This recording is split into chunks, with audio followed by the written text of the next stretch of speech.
Hi there. Good morning, good afternoon, good evening, whatever time it is. As always, happy whatever day it is, and welcome to the Erickson Report. My name is Larry Erickson. I'm your host, and for the next half hour or so, I'm going to be talking about some things that I think are worthy of your attention. So if you have any comments or reactions to the show, you can always send them to me directly. My personal email is whoviating, WHOVIATING at AOL.com, or you can go to my website, which is called Lotus Surviving a Dark Time, and you can get the email from there, or you can leave a comment there if you'd rather do it that way. All right, let's get started. We're going to start this time with something we call 5 Things Noted in Passing. Every show I try to pull out 5 things that I think are worth noting, but which aren't going to get a lot of time. So let's get going. All right, 1. A survey released in September by the Commonwealth Fund found that 58% of U.S. small businesses, small being defined here as fewer than 500 employees, support Medicare for all. Small businesses, which make up 99% of all U.S. employers and provide 66% of all new private sector jobs, have actually been harder hit by rising healthcare costs than large corporations because they don't have the economic clout those corporations do in negotiating with the private insurance industry.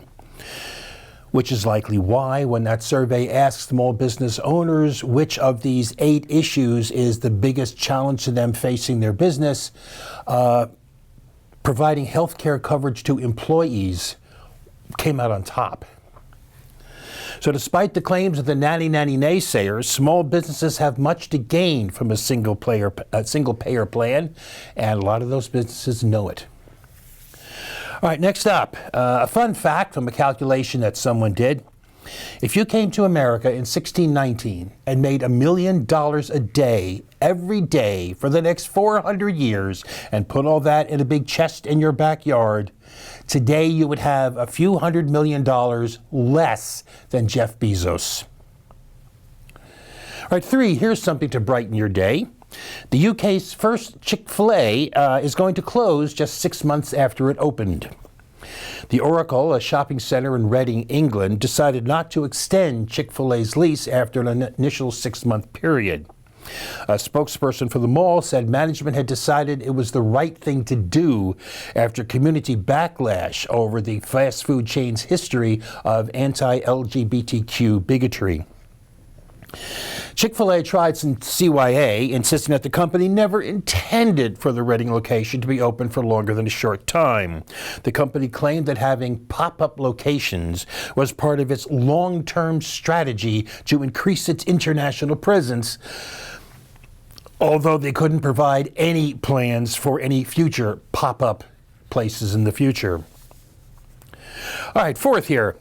In the wake of PyD's abandonment of the Kurds in northern Syria, Frontier Alliance International, which is a private nonprofit Christian group that provides medical aid in the Middle East, planned to hold an event titled A Night of Prayer for the Kurds. However, the event was abruptly canceled by the hotel where it was scheduled to be held. The administrator of Frontier Alliance International, Charlene Strubing, said that the hotel staff told them that they had a lot of security concerns and they couldn't accommodate enough security.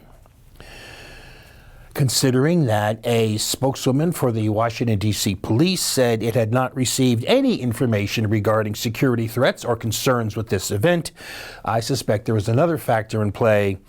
The fact that the event to pray for the Kurds was to be held at PyD's Washington, D.C. hotel. 5. This is a bit late, but definitely still worth noting. According to the U.S. Energy Information Administration, in April, for the first time ever, utility-scale renewable energy generated more power than coal did. Renewables, hydropower, wind, solar, geothermal, and biomass together accounted for 23% of energy production in April, coal 20%. Now, that may not persist month after month because coal generation varies seasonally, but the fact is the trend, as you can see here, can't be denied. All right, next. I used to talk a lot about privacy, about personal privacy and government and corporate intrusions into our personal space. I haven't done it lately, so consider this a reintroduction to the issue. On October 21st, a three-judge panel of the Ninth Circuit Court of Appeals rejected an appeal from 4 American citizens for a fair process to get their names off the government's no-fly list. The no-fly list is a secret government database of people, many of whom have not been charged with any crime, that the government has barred from flying in or over the United States. As of June 2016, there were about 81,000 people on the list, about 1,000 of them Americans. It's a subset of a larger terrorism watch list, which as of 2017 had about 1.2 million people on it, about 5,000 of them Americans. None of the 4 men in this particular case, which is Kashim v. Barr, have ever been charged with a crime. Nonetheless, each of them has been barred from flying for more than 9 years. Now, in an earlier ruling in this case, back in 2014, the government's procedures for someone to challenge their being on the no-fly list were found wholly ineffective and a violation of due process. The government had to revise those procedures, as a result of which several of the original defendants were cleared to fly, which should give you an indication of how reliable this list actually is. The 4 remaining plaintiffs, still barred from flying, argued that even the changed procedures were still constitutionally inadequate, saying that their ban was based on secondhand information, secondhand assertions, and secret evidence they could not meaningfully challenge. Plus arguing the government's criteria for placing people on the list in the first place are unconstitutionally vague. Well, citing the national security concerns at issue, and silly me, I thought it was constitutional rights that were at issue here, but citing the national security concerns, the court said, in effect, better safe than sorry, and dismissed the challenge. Now, I didn't read the whole opinion, it was over 50 pages, but I did read the court's summary and was particularly struck by this passage, and I'm quoting, "The panel determined that the no-fly list criteria are not impermissibly vague merely because they require a prediction of future criminal conduct or because they do not delineate what factors are relevant to that determination." That is, the standards for declaring you too dangerous to be allowed on an airplane are based in part on predictions of your future behavior without even being able to lay out the basis for making that determination. We are headed for the Minority Report territory. All right, next for you, I'm going to go through a list of things very quickly. They are arranged in alphabetical order by location, and at the end I'm going to ask you a question, so pay attention. First, in Chile, a protest that began over a hike in subway fares broadened to encompass the economic inequality in the country. After days of violent protests, tanks in the streets of Santiago, and 1 million people protesting in the capital, on October 27th, President Sebastián Piñera announced a major reshuffle of his cabinet in an attempt to calm things down. Second, on October 3rd, protests by indigenous groups broke out in Ecuador over President Lenin Moreno's plan to impose IMF-backed austerity measures, including a significant cut in fuel subsidies. After a week of protests, which saw 7 people killed by security forces, hundreds injured, and over 1,000 arrested, Moreno withdrew the plan and opened talks with indigenous leaders, who have now suspended him, accusing Moreno of using the end of violent protest as an opening to go after the movement's leaders. Third, on October 9th, a shooter in Halle, Germany, attempted to attack a synagogue with the idea of, quoting him, "kill as many anti-whites as possible, Jews preferred." He couldn't get into the synagogue, so he killed 2 bystanders instead. It was the second lethal far-right attack of the year amidst a rising tide of anti-Semitism. Fourth, Hong Kong has seen 21 weeks of protests as a struggle against the now withdrawn bill to allow extradition to mainland China has expanded into a broader pro-democracy movement, which is seeing increasing and increasingly violent repression by authorities. Fifth, since early October, Iraq has seen protests driven by economic desperation and the failure of the central government to act. Over 190 people so far have been killed by security forces. Sixth, Israel, in a technical sense, is lacking a government. On October 21st, Benjamin Netanyahu gave up trying to form a coalition big enough to have a majority in the Israeli parliament, the Knesset. The task now falls to his principal rival, Benny Gantz, but it remains to be seen if he'll have any better luck than Netanyahu did. Seventh, in Lebanon, in what has been called a joyous revolution, an anti-corruption movement has seen over 1 million people in the streets protesting the government. And finally, eighth, on October 25th, legislation went into effect in Northern Ireland, decriminalizing abortion and legalizing same-sex marriages. The government has until April to establish the same sort of abortion services there as are available in the rest of the UK, and same-sex marriages can begin in February. Okay, here's the question. How many of those things did you know about? I'm sure you heard about a few, at least Hong Kong. But even the ones you heard about, how much did you actually know about any of them? Americans, even those of us on the left, tend to act as if we were alone in the world, as if nothing beyond our borders has any importance except maybe as how it affects us directly. We need to get over that kind of chauvinism. So, unless some truly important domestic news breaks over the next 2 weeks, the next show we're going to do here, the one in 2 weeks, is going to be all international news. We need to remember we are not alone. And okay, so much of the news is so bad that sometimes you just got to laugh. It's well known now that Ambassador William Taylor testified before the House committees looking into impeachment that Tweety Pie withheld military aid to Ukraine in an attempt to secure an investigation of Joe and Hunter Biden, that this was clearly relayed to Ukrainian authorities, and that the Ukrainian government understood what was being demanded. The Wall Street Journal's editorial board jumped to the Great Orange One's defense, including among the usual talking points this intriguing argument, and I'm quoting. Mr. Taylor says in his statement that many people in the administration oppose the Juliana effort, including some in senior positions in the White House. This matters because it may turn out that while Mr. Trump wanted a quid-pro-quo policy ultimated toward Ukraine, he was too inept to execute it. Impeachment for incompetence would disqualify most of the government and most presidents at some point or another in their term in office. Okay, that is the editorial board of the Wall Street Journal is saying that there may be no quid pro quo, and according to them, then no basis for impeachment because Tweety Pie was too incompetent to pull it off. This is how you know they are in deep doo-doo. Sometimes you just gotta laugh, and we're gonna take a break.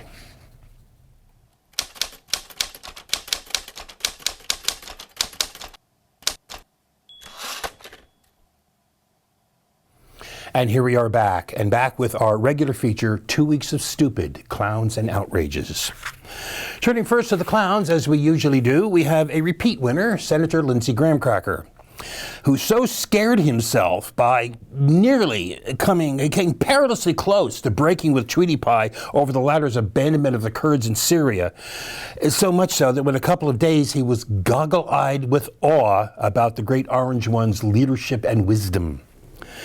Graham said that Tweety Pie plans to use U.S. air power over a demilitarized zone occupied by international forces after, that is, Turkey had completed its ethnic cleansing in northern Syria, creating a Turkish safe zone because we must, Graham says, protect Turkey from elements of the Kurds that they consider to be terrorists, says the man who a couple of days earlier was calling for sanctions against Turkey.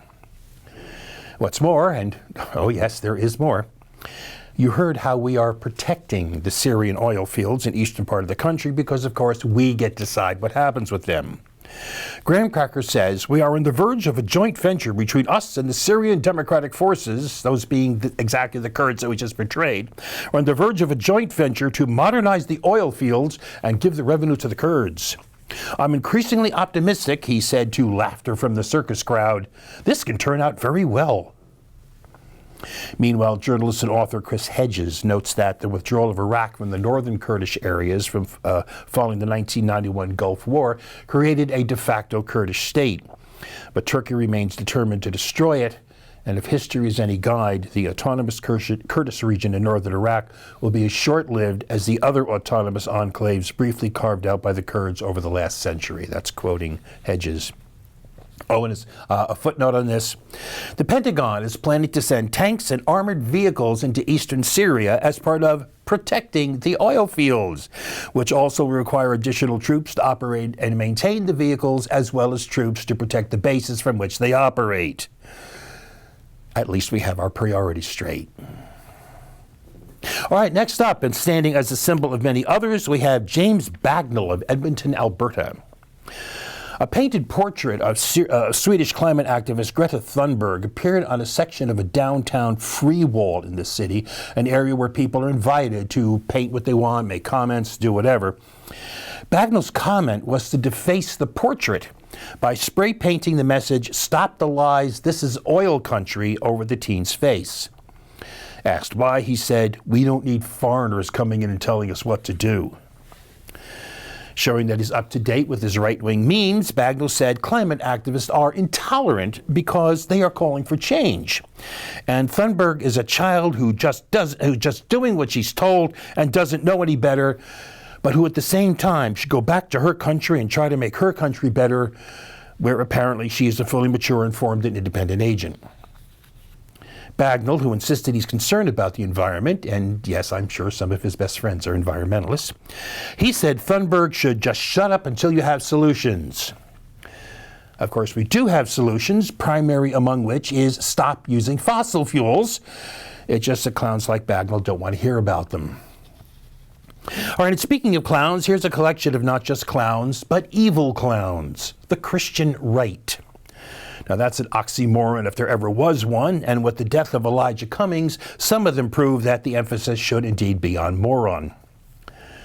Christian fundamentalist Stacy Shiflett insisted that Trump was sent by God himself to govern the United States, and that Cummings helped lead a demonic attempt to remove Trump from office. "I believe that God had had enough," Shiflett said, and God moved. You know, just like with Ananias and Sapphira. Meanwhile, Christian fundamentalist Dave Daubenmire denounced Cummings as an enemy of the cross and said, "I'm glad he's gone. I bet he's not pro-choice now. I bet he's not pro-homo now." Radio host Jesse Lee Peterson declared, "If you notice, John McCain," I'm quoting here, "if you notice, John McCain, he dead. Charles Krauthammer, he dead. And Elijah Cummings, now he dead. They all didn't like the Great White Hope," which is how he refers to Tweety Pie. "They didn't like the Great White Hope. They went against him. They talked about him. Now they all dead. That's amazing. Don't mess with the Great White Hope," Peterson intoned. "You see what happens. Don't mess with God's children." I swear these people are genuinely sick.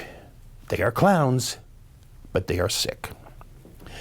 All right, I should be outraged by this, but frankly, it's just too comical. On October 21st, Vice President Mike Noteworthy addressed the opening ceremony of the 70th International Astronomical Congress in Washington, D.C. He made no announcements about national space policy or international cooperation, but he did say this, quoting, "Under President Donald Trump's leadership, America is leading in space once again. He believes, as I do, that it is America's destiny to be the leader amongst nations in our adventure into the great unknown." Now, graciously, as befits someone speaking from such an elevated perch, not worth a farthing added that our glorious leader of great and unmatched wisdom would allow other freedom-loving nations to assist us. Freedom-loving here, by the way, being defined as sufficiently pro-corporate. He was reported to have gotten a lukewarm reception from the diverse international audience. All right, last for this week, we have our outrages. And here's an outrage for you. Chelsea Manning is still in prison. For those of you living under a rock for the last decade or so, she's the former Army intelligence analyst turned whistleblower who was court-martialed and sentenced to 35 years in prison for revealing the truth about the Iraq War and U.S. foreign policy by leaking documents to WikiLeaks. She was in prison for 7 years, a good portion of it in what amounted to solitary confinement and under mental duress designed to break her and force her to testify against and less justified charges against Julian Assange with the goal of destroying WikiLeaks. Her sentence was commuted in 2017. But the goal of destroying WikiLeaks has not changed. On March 8th of this year, she was arrested for contempt of court after she refused to testify before a grand jury about her association with WikiLeaks. Association demanded, even though it's unclear what information about Assange and WikiLeaks she could provide that is not already known. Manning says she refuses because of ethical and legal objections to the secrecy of grand jury proceedings, arguing, as many other activists have and do, that such proceedings are too often designed to aid prosecutors engaging in fishing expeditions against peaceful activists. Now, whether or not grand juries are inherently illegal, I suppose, can be argued one way or the other. But what can't be argued is that they have indeed been used in just that oppressive way, as I can tell you from personal experience of cases in which I have been involved. She was released on May 9th when that grand jury's term expired. She was immediately served with another subpoena to appear before a new grand jury on May 16th. She again refused to testify and was immediately sent to prison for what could be 18 months, which is the term of a grand jury. In addition, a fine of $500 a day for every day she was in jail over 30 days and $1,000 a day for every day over 60 days was also imposed, a fine which could total $441,000. On August 5th, a federal judge denied a motion for a hearing to press the court to reconsider its sanctions, declaring in effect she can just sit in jail until she cooperates. But not only should these sanctions be reviewed because of their harshness, but because they should not at this point be imposed at all. See, imprisonment for refusal to testify is, in legal terms, non-punitive. It's not punishment for something that you did. It's trying to force you to do something, in this case, testify. Put simply, it's legalized coercion. Which also means that if the sanctions have proven to be ineffective, they should be dropped. Chelsea Manning should be freed. She was in prison for 7 years and the government didn't break her. They put her in jail for another 3 months this spring and she didn't back down. They put her back in prison for another, so far, 5 more months and she still stands on the same principles. What makes them think that some more months in prison will do what nearly 8 years have not? This is no longer indeed, if indeed it ever was, about compelling her to testify. This is about making her grovel before the power of the state. Chelsea Manning is still in prison, and that is an outrage. All right, you may well have heard about this next one, but it can't be allowed to slip away without getting the denunciation it deserves. On October 17th, in a conversation about the 2020 election with David Plouffe on his podcast, Hillary, It Wasn't My Fault, Clinton said this, and I'm quoting, "I think they've got their eye on somebody who is currently in the Democratic primary and are grooming her to be the third-party candidate. She's the favorite of the Russians. They have a bunch of sites and bots and other ways of supporting her so far, and that's assuming Jill Stein will give it up, which she might not, because she's also a Russian asset. I mean, totally." Okay, it was immediately clear to everyone that the candidate in question, the favorite of the Russians who is being groomed to be a third-party candidate, is Tulsi Gabbard. Ties to Russia have not been suggested by any other woman running. Indeed, when Clinton shill Nick Sherrill was asked if Gabbard was the candidate Clinton was referring to, he said, if the nesting doll fits. That was in a tweet at 11:58 a.m. on October 18th, shortly after the podcast was released that morning. At 5:13 p.m., over 5 hours later, and after the negative reactions had started coming in from folks like Noah Shachtman, editor-in-chief of the Daily Beast, Crystal Ball of Hill TV, Aaron Blake, a senior political reporter for the Washington Post, Van Jones of CNN, and journalist Glenn Greenwald, among many others, Merrill replied by going after the single point that some media had reported that Clinton had said it was Russians who were grooming Gabbard, when in fact he insisted she meant the Republicans, the Goppers. Now, after a few days of what I'm sure were a long string of furious phone calls from the Clinton people and the DNC to the owners and editors of various media outlets, those outlets started issuing corrections that, yeah, okay, it looks like she actually was talking about the Goppers there, and media bosses and Clinton's people happily dropped the whole thing. Dropped it, that is, without addressing the fact that while she may have been talking about the Goppers as being the ones grooming Gabbard, by focusing on that, they avoided having to address the central point, the real point, that she called Tulsi Gabbard, whatever you think about her politics, she's still a member of Congress, that she called Tulsi Gabbard a Russian asset. Period. There's no disputing that. Doesn't make a damn bit of difference who's grooming her, except to the extent that it indicates that Clinton regards the Gopper presidential campaign and Russian propaganda as being the same thing. Don't give me any crap about she didn't say that because she didn't use exactly those words. Of course she said that. Note, for example, that she said Jill Stein is, quoting, also a Russian asset. The only conceivable antecedent to that also, both logically and grammatically, is Gabbard. So yes, she called Tulsi Gabbard a Russian asset, and she called Jill Stein totally a Russian asset. Now, supposedly U.S. intelligence services make a distinction between the terms asset and agent in regard to foreign intelligence, but that's a distinction that people in normal conversation do not. So don't give me any of the crap nitpicking about the exact meaning of asset, such as Merrill whining on Twitter that we never said she, that is Gabbard, is a spy. No, what you said, since now you're apparently wrapping yourself and Ms. Don't Blame Me into a single package, what you said is that Gabbard is, as Glenn Greenwald put it, someone who will act to serve the Kremlin's interest, someone who acts with the intent of being of benefit to Vladimir Putin. And you said the same thing with the exclamation point of totally about Jill Stein.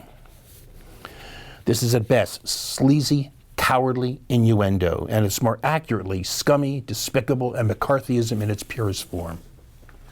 Worse than that, because in talking about this whole thing in the context of a third-party candidacy, Clinton, along with those now spewing out nausea-inducing defenses of her, has smeared the very idea of a left third-party campaign as one being run and operated for the benefit of, to advance the interests of a foreign government, no matter who the candidate might be. This is beyond scummy, beyond despicable, so far beyond being an outrage, I wouldn't even call it one.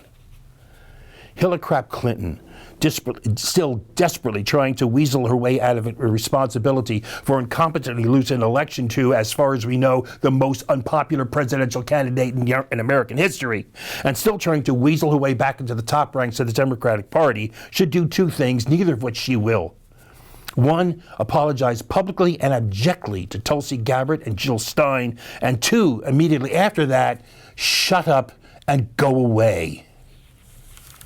That's it for this week. We're going to be out of here. Reminder, 2 weeks, next show in 2 weeks, all international news. We need to remember we are not alone on this planet.